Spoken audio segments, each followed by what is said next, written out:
On the night of June 1st, 2018, 68-year-old Nancy Crampton Brophy sat in bed with her computer on her lap in the home she shared with her husband in the suburb of Beaverton, Oregon.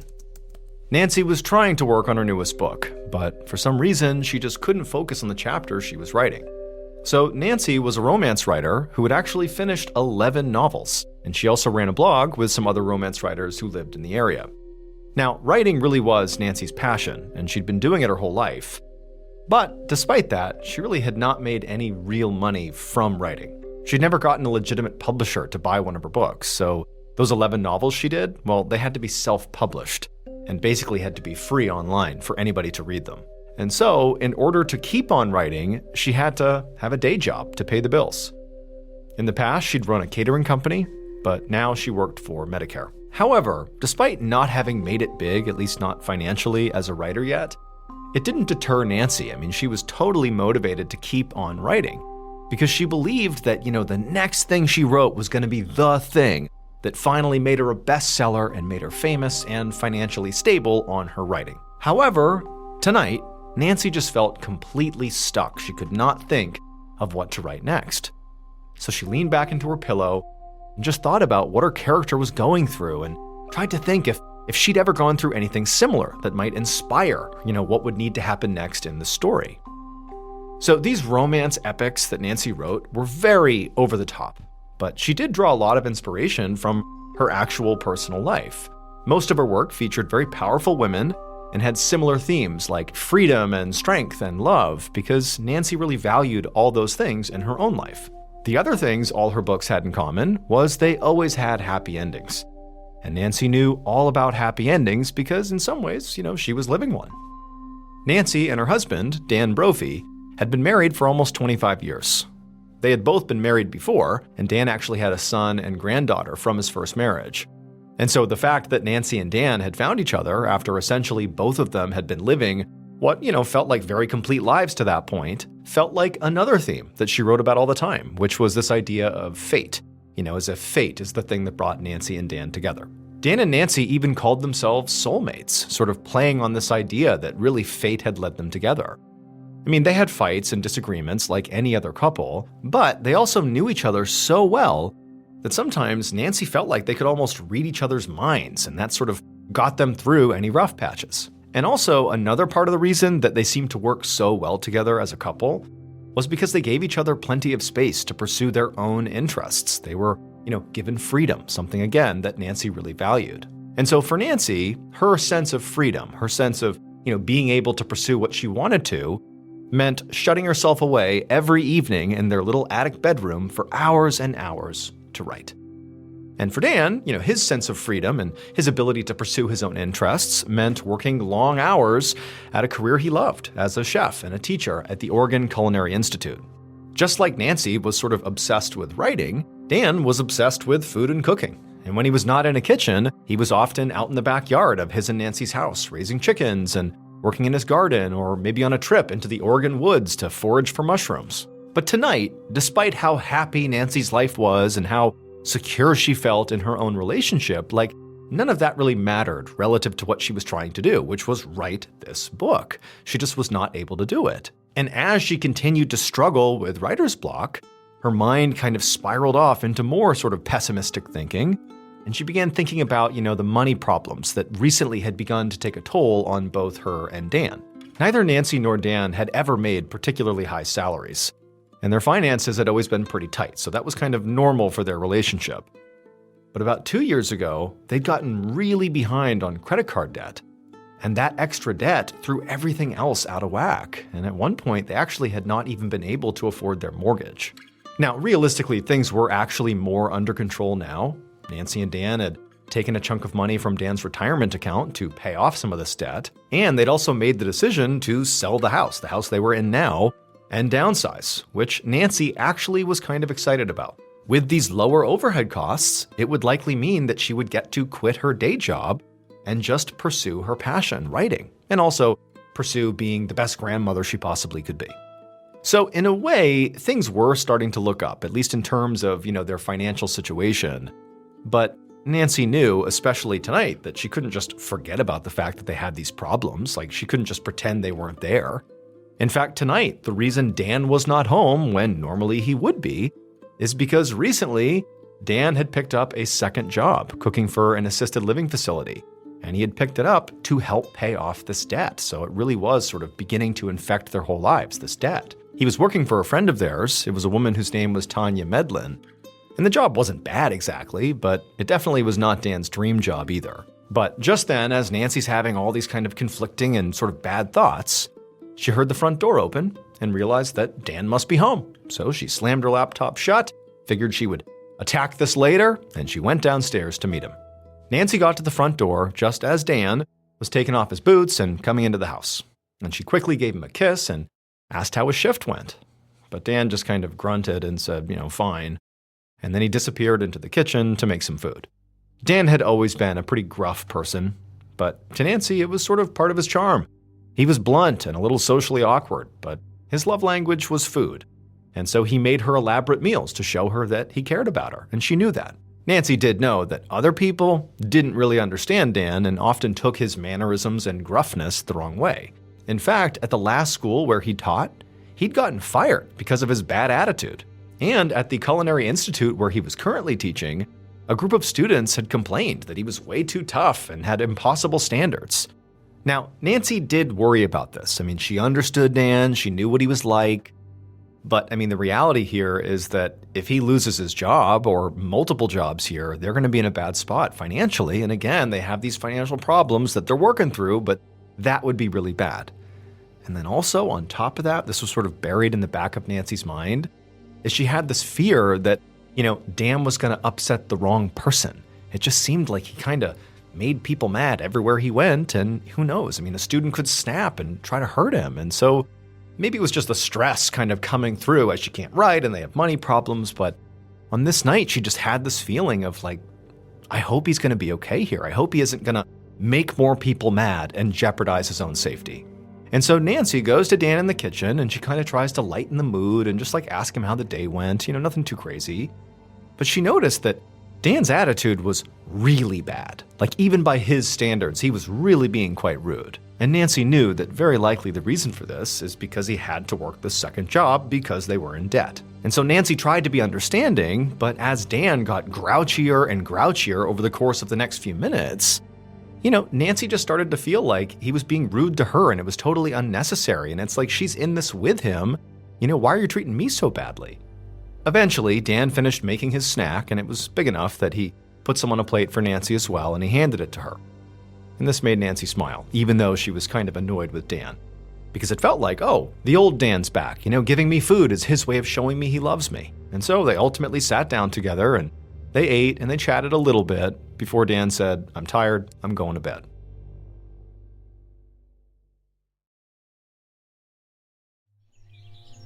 Just before 5 a.m. the next day, so June 2nd, Nancy woke up to the sound of Dan banging around in their bathroom.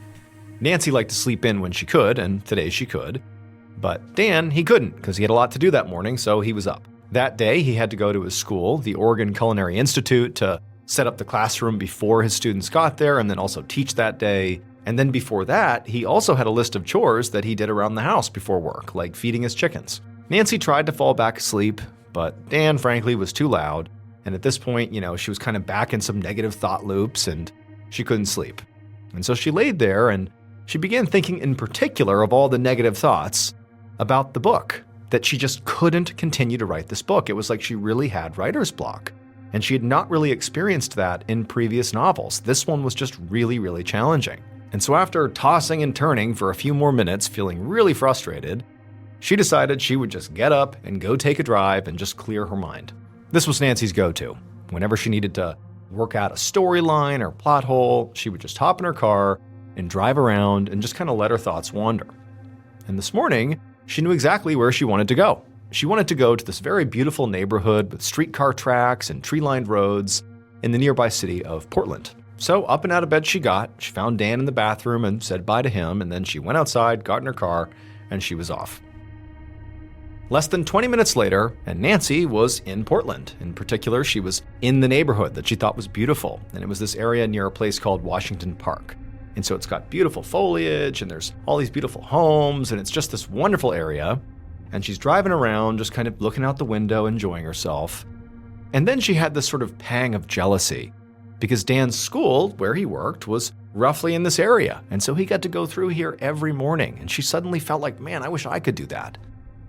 However, as she continued to drive around Portland, she began to see other sides of the city that she herself did not necessarily think were so great. In particular, she drove through an area where there were all these tents on the streets, where people who were displaced or potentially homeless, that's where they were living. And, they were making the best of it, but from her perspective, this represented danger. And in fact, there'd been a whole lot more drug and criminal activity in this area lately that sort of coincided with more and more of these tents popping up around town. And this had actually really bothered Dan. He was worried about this. However, the way Dan had responded, ultimately, beyond just telling Nancy about his concerns, is he had recently started this outreach program where he took extra food from his school and he gave it to a local church to help feed the homeless. Now, Nancy and Dan both thought this was a great idea, and it seemed like, giving back in that way was exactly the right way to respond to what really amounted to a homelessness crisis in the city. But for Nancy, who worried about Dan, she couldn't help but feel like, I kind of wish he wasn't really getting involved. Like, I don't really want him in this part of town. I want him home and safe, or just at his school and safe there. And she just had this growing sense of dread that something was going to happen to Dan. But as Nancy is having seemingly like 10 thoughts all at once in all different directions, she suddenly has an epiphany. She has this moment of absolute clarity about how to write her book. It was like all these elements came together and were showing her the way. And so in an instant, she turned back around and she drove back home to get to work. When Nancy got back to her house, she saw that Dan was already gone, which meant he was off to work at the Culinary Institute, which meant Dan was sort of, back into the dangerous part of town, potentially, surrounded by these homeless people that could potentially harm him. At least that's where her head was going. But she told herself she needed to focus, she needed to just do the writing while she had this moment of clarity. And so she rushes up to her bedroom and she spends the next 2+ hours just writing nonstop. But then at around 10 a.m. that morning, her concentration was broken when her cell phone rang. And when she answered it, she was very surprised to hear one of Dan's colleagues from the Institute on the other line. And the colleague sounded totally frantic, and she told Nancy that Dan was not at the school, and she had heard there was a shooting at the school this morning. And so she was just worried about Dan. She had to make sure he was okay. She said she had tried to call Dan to see what was going on, but he hadn't answered, and so she was hoping that Nancy would know where he was. When Nancy heard this, it was like immediately her mind exploded with all the worst possible case scenarios that could be playing out here. But, she took a deep breath and tried to stay calm, and she told this colleague, although she was not confident this was true, but she told the colleague, likely Dan is just in the middle of a lesson, and that's why he's not picking up his phone. He's probably just fine.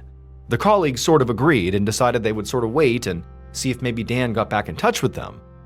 But as soon as Nancy hung up the phone, she threw her laptop aside and ran downstairs and turned on the TV.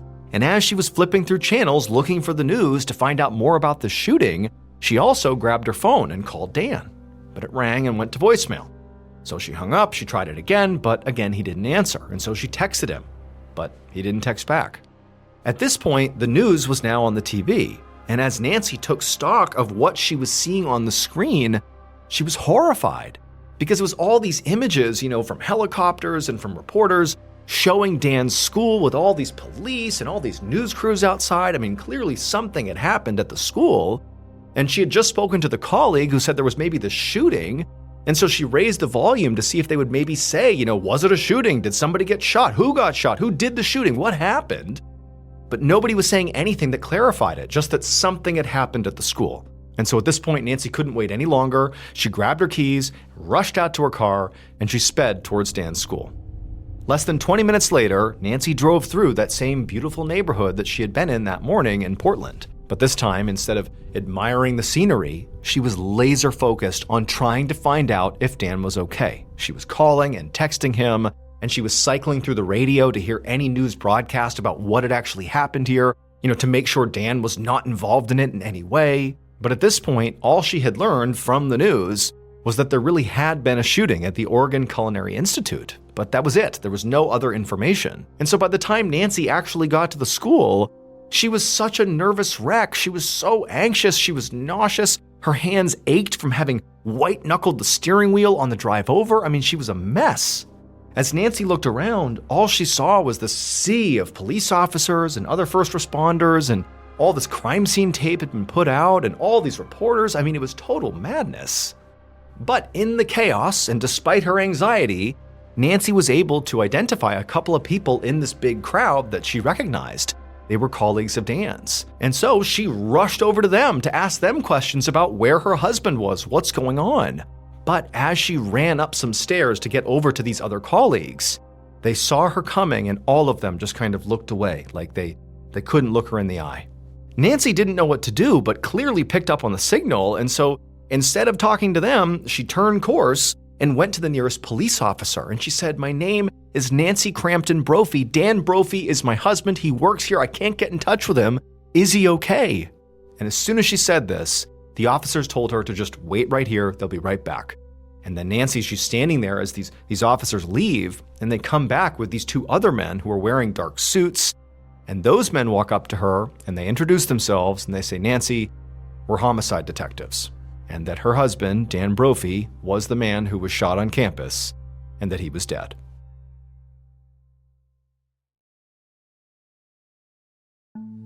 The next few days went by in a blur for Nancy. She spent basically half her time crying and grieving, and the other half being the person that was sort of in charge of delivering the bad news to friends and colleagues and family about what had happened to Dan. And the reality was, what happened to Dan was still very much up in the air. I mean, the only thing detectives knew at this point was that Dan had been found dead by his students in the kitchen after being shot twice, and that's what killed him. But the school actually didn't have good security camera footage, and so there was no footage to try to indicate who could have come into the classroom and killed him and then left. It was like they didn't really have any good leads, they didn't have any good evidence, and in many ways, it was just this big mystery that didn't appear like it was going to get solved anytime soon.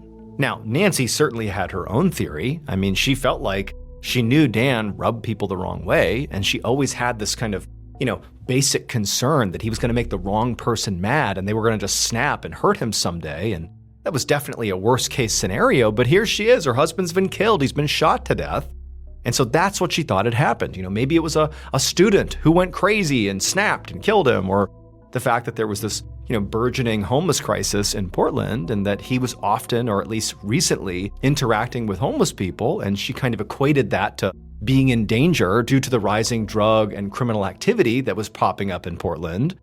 And so she had this theory that, basically he had rubbed shoulders with the wrong people and they had killed him over it.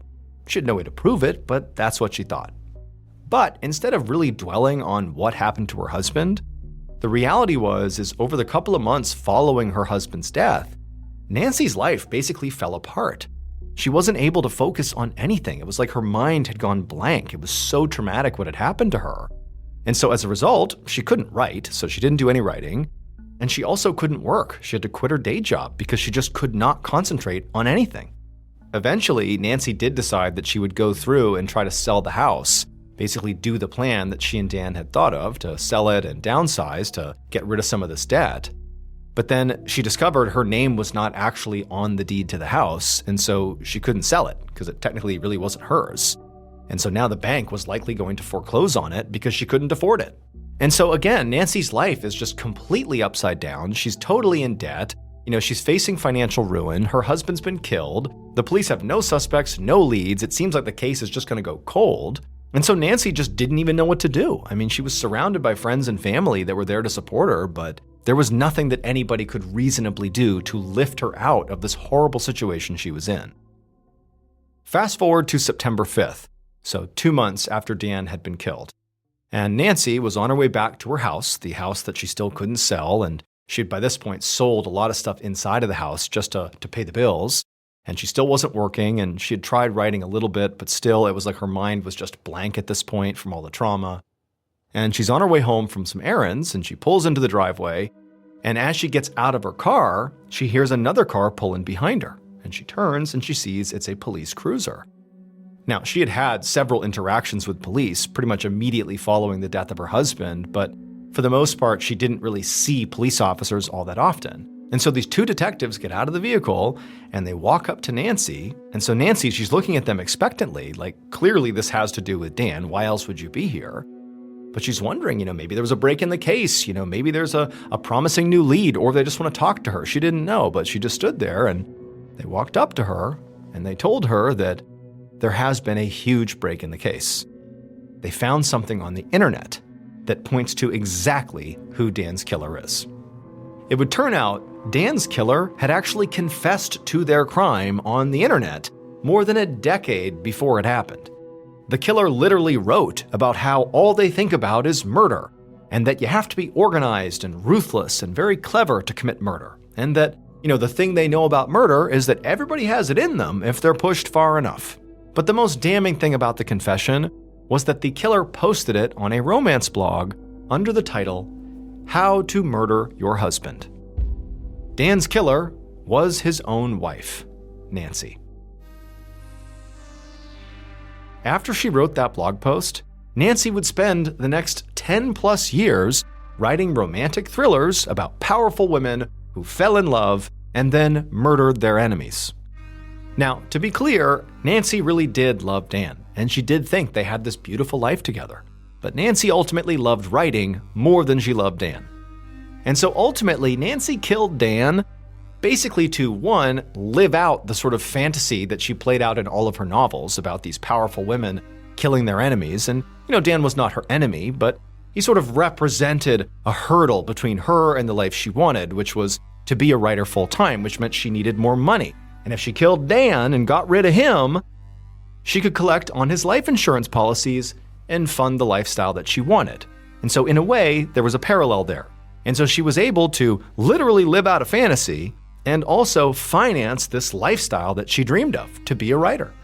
And so on that day that Nancy was driving around Portland, clearing her mind to think about what she was going to write, she really was doing that. But then she realized her big solve was just go shoot Dan to death in his school, and all your problems are solved.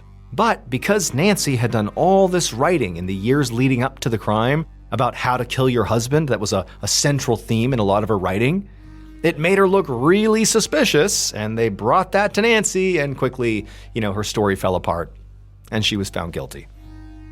Nancy was ultimately sentenced to life in prison for the murder.